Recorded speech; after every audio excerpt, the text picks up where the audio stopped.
Halo, perkenalkan, nama saya Tio Panauli Suburian, kelas F, dengan NPM 20091029, Prodi PGSD, dengan mata kuliah Strategi Belajar Mengajar, dan dosen pengampu Bapak Sumarlin Mangandar Marianus, SSI, MPD, Universitas Katolik Santo Thomas, Medan.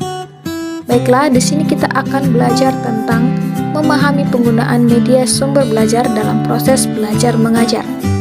Di mana yang kita bahas yaitu yang pertama pengertian media, yang kedua media sebagai alat bantu dalam proses pengajaran, yang ketiga media sebagai sumber belajar, yang keempat macam-macam media pembelajaran, yang kelima prinsip pemilihan dan penggunaan media, dan yang keenam pengembangan dan pemanfaatan media sumber belajar. Baiklah, langsung saja ke yang pertama yaitu pengertian media pembelajaran, yaitu sarana komunikasi dalam proses belajar mengajar yang berupa perangkat keras maupun perangkat lunak untuk mencapai tujuan pembelajaran secara efektif dan efisien. Yang kedua yaitu media sebagai alat bantu proses pembelajaran. Media pembelajaran berfungsi diantaranya adalah untuk menarik minat siswa terhadap materi pembelajaran yang disajikan. Guru sadar bahwa tanpa bantuan media, maka bahan pelajaran sukar untuk dipahami dan dipahami oleh setiap anak didik, bahan pelajaran yang rumit atau kompleks. Yang ketiga yaitu media sebagai sumber belajar, di mana sumber belajar sebagai semua sumber atau data manusia dan barang yang dapat dipakai oleh pelajar sebagai suatu sumber tersendiri atau dalam kombinasi untuk memperlancar belajar. Jika ditinjau dari pemanfaatannya, sumber belajar terbagi menjadi dua, yaitu sumber belajar yang didesain atau by design dan sumber belajar yang tinggal pakai atau dimanfaatkan atau by unitation. Yang pertama yaitu sumber belajar yang didesain atau by design. Sumber belajar yang didesain merupakan sumber-sumber belajar yang secara khusus dikembangkan sebagai komponen sistem instruksional. Yang kedua yaitu sumber belajar yang dimanfaatkan atau by utilization. Sumber belajar yang tinggal dimanfaatkan yaitu sumber-sumber yang tidak secara khusus didesain untuk keperluan pembelajaran namun dapat ditemukan, diterapkan, dan digunakan untuk keperluan belajar. Yang keempat yaitu macam-macam media pembelajaran, di mana ada beberapa macam-macam media pembelajaran saat ini yang sangat sederhana dan juga sangat canggih. Berbeda dengan zaman sebelumnya, di mana media pembelajaran dahulu hanya menggunakan buku, papan tulis, dan peta atau globe. Namun di zaman sekarang sudah ada yang lebih canggih lagi yang dapat mempermudah kita dalam belajar, diantaranya yaitu yang pertama, media audio. Macam-macam media pembelajaran audio berfungsi untuk menyalurkan pesan audio dari sumber pesan ke pesan penerima. Yang kedua, media visual. Macam-macam media pembelajaran visual adalah media yang hanya mengandalkan indera penglihatan. Jenis media pembelajaran visual menampilkan materialnya dengan menggunakan alat proyeksi atau proyektor. Yang ketiga yaitu media audiovisual. Macam-macam media pembelajaran audiovisual merupakan media yang mampu menampilkan suara dan gambar.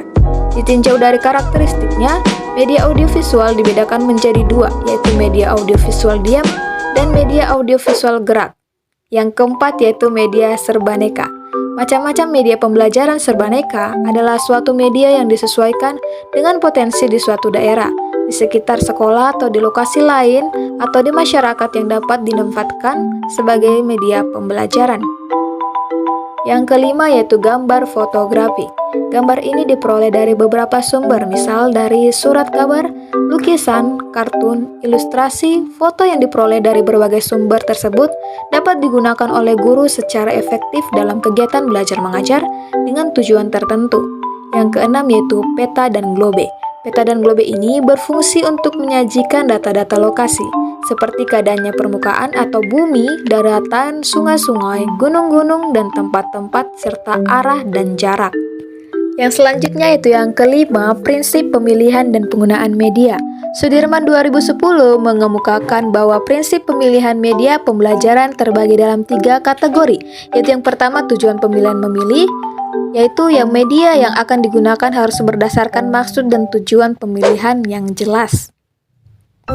Yang Kedua yaitu karakteristik media pengajaran. Setiap media memiliki karakteristik tertentu, baik dilihat dari segi keampuhannya, cara pembuatannya maupun cara penggunaannya.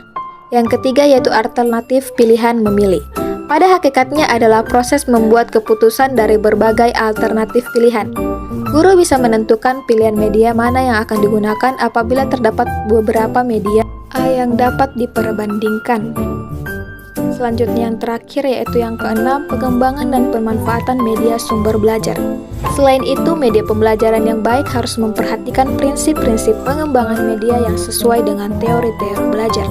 Prinsip-prinsip psikologis yang perlu mendapat pertimbangan dalam pemilihan dan penggunaan media adalah: yang pertama yaitu memotivasi siswa dalam belajar, yang kedua memahami perbedaan individu, yang ketiga sesuai dengan tujuan pembelajaran, yang keempat isi antar organisasi, yang kelima ketersediaan siswa dalam belajar, yang keenam menumbuhkan emosi siswa, yang ketujuh menumbuhkan partisipasi siswa, yang kedelapan memberikan umpan balik atau penguatan, dan yang terakhir 9 yaitu latihan dan penerapan.